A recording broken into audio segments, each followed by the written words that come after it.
Hai guys, balik lagi sama gue William Sudana. Dan hari ini kita akan bahas perjalanan XAUSD untuk tanggal 24 April, hari Rabu ya. Oke, quick, tidak perlu lama-lama. Oke, ketika kita ngelihat bahwa saat ini, kalau misalnya kita lihat nih, dari sisi week ya, weekly. Hari Senin kemarin, candle impulsive bearish, oke. Kemudian, di hari Senin itu disisain dikit, 4 pip untuk LB weekly-nya. Kemudian di hari Selasa, dibablasin langsung ke bawah, ketemu dengan demand daily di 2305 sampai 2280 ini ya. Dan kalau misalnya kalian ingat bahwa ini area yang udah gue marking sejak beberapa minggu yang lalu gitu, kira-kira kapan dikunjungi, baru kemarin dikunjungi, oke. Dia nusuk celup ke sini, kemudian dia reject lagi ke atas untuk lanjutin ke atas. Kalau misalnya kita perhatikan di hari ini daily-nya, kita perhatiin daily-nya ini nih dengan tipikal candle seperti ini ya. Dia ngambil ke bawah, kemudian didorong lagi ke atas. Artinya apa? Bayarnya masuk. Jadi ada rejection kuat di area demand ini. Maka itu, kalau misalnya kita perhatikan, ketika dia udah ngambil seluruh sell side liquidity yang ada di 1, 2, 3, 4. Oke, ini semua udah diambil, sell side liquidity-nya. Sell udah diambil, tinggal ngambil area buy side liquidity-nya. Yang mana mungkin kalau misalnya kita estimasikan perkiraannya, dia akan mesti ngambil sampai di sini nih, area pivot weekly ini. Atau mungkin bisa sampai atas lagi. Tapi dengan posisi weekly yang sudah anomali, artinya kecenderungan untuk HB weekly yang diambil itu jadi kecil. Ini sesuai dengan video part 2 exclusive content yang udah gue pernah jelasin ke kalian juga. Ada di sini ya. Apa itu tren anomali dan gimana mitigasinya. Di sini harusnya kalau misalnya kalian udah menonton, kalian memahami apa yang terjadi dan apa makna dari anomali sehingga tidak salah kaprah. Oke, dengan posisi seperti ini kita kelihatan bahwa hari Rabu ini kita punya kecenderungan untuk terjadi anomali di daily. Kenapa? Karena open, kalau kita nyalain, nih ya, kalau kita turun ke bawah, kalau kita perhatian di sini, open ada di atas pivot. Padahal dia hukum jikanya down, ya. Hukum jikanya down kelihatan dari mana? Kelihatan dari posisi open atas. Ini open kemarin, kemudian open sekarang di bawah ya. Tapi posisi hukum jikanya down, tapi dia open di atas pivot. Kemudian kalau kita perhatikan, ini akan jadi high before daily-nya. Kan high before daily belum ditarik ke bawah. Sorry, high before daily belum diupdate. Ini dia.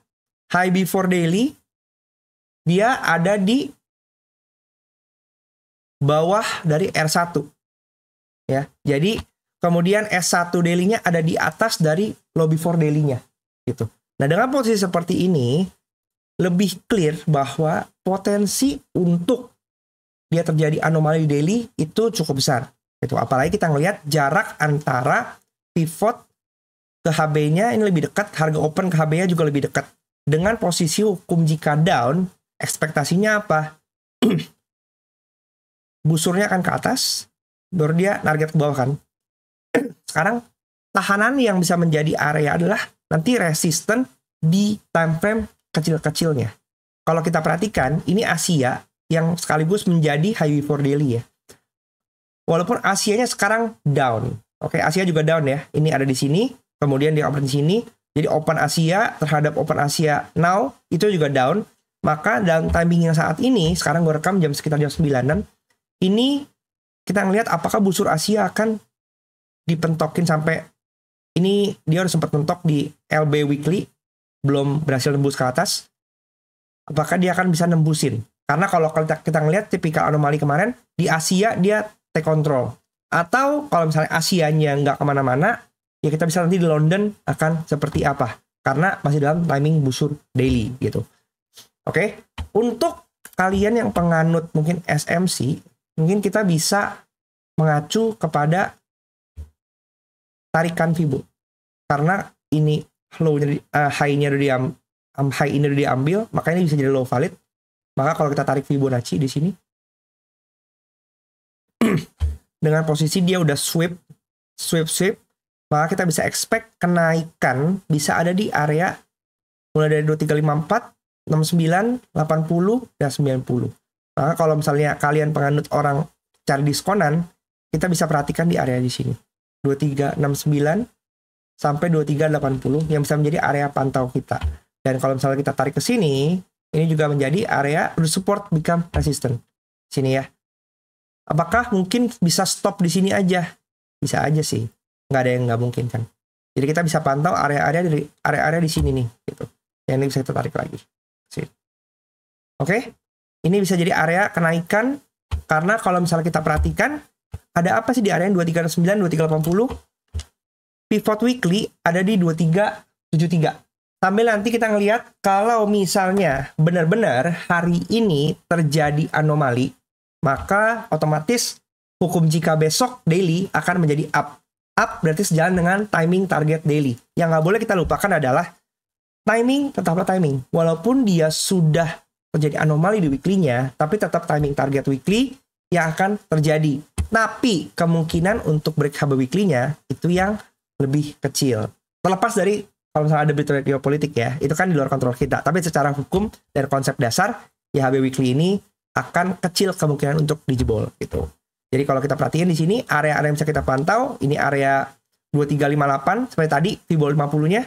Kemudian ada pivot weekly 2370-an, ya. Dan kemudian mungkin kita bisa cari area base di sini juga. Ini bisa menjadi area pantauan kita juga.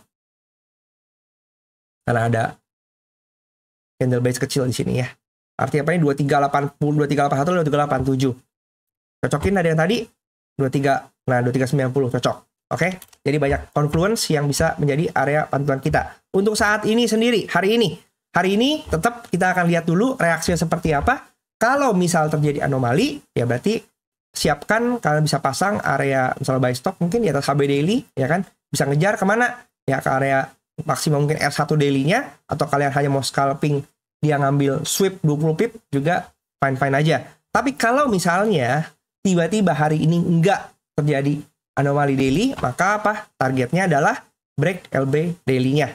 Walaupun S1 daily di atas, maka secara area S1 daily dan ini ada sedikit area kecil di 2303 yang mungkin juga akan bisa memantulkan.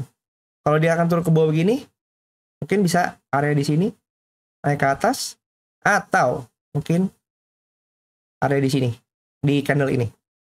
Perhatikan juga. Ini. Jadi bisa bikin skenario di mana kalian mau entry dan exit. Perhatikan juga timingnya, karena timing berpengaruh terhadap pergerakan harga. Sesuai dengan ICT juga, market digerakkan berdasarkan algoritma. Jadi kalau di Kopta juga sama, kita juga memperhatikan timingnya, karena timing setiap time frame itu yang akan membentuk harga akan naik, turun, berjenjang, bertahap, menuju ke area-area tujuannya. Oke, gitu aja dari apa ya video yang kemarin, juga bisa dilihat lagi, karena masih ada dalam satu roadmap, poin-poinnya, timing-timingnya, jadi nggak perlu disebut berulang juga, karena mungkin kalian akan bosen. Untuk kalian pengen belajar, kalian bisa belajar juga, mampir ke video-video di sini, udah ada 9 video. Next, gue akan bahas satu video lagi untuk di eksklusif konten, untuk melihat gold lebih dalam jangka panjang lagi, sehingga kalian tahu kenapa kemarin gold itu naik terus, udah nggak pakai turun. Tapi ingat, setiap kenaikan pasti ada penurunan juga. Kalian bisa mampir ke sini, klik join eksklusif konten level 2 untuk menikmati konten-konten yang sifatnya eksklusif dan member only ini. Oke, sampai jumpa di video selanjutnya. Jangan lupa di like dan di subscribe. Komen juga pandangan kalian untuk hari ini seperti apa. Bye.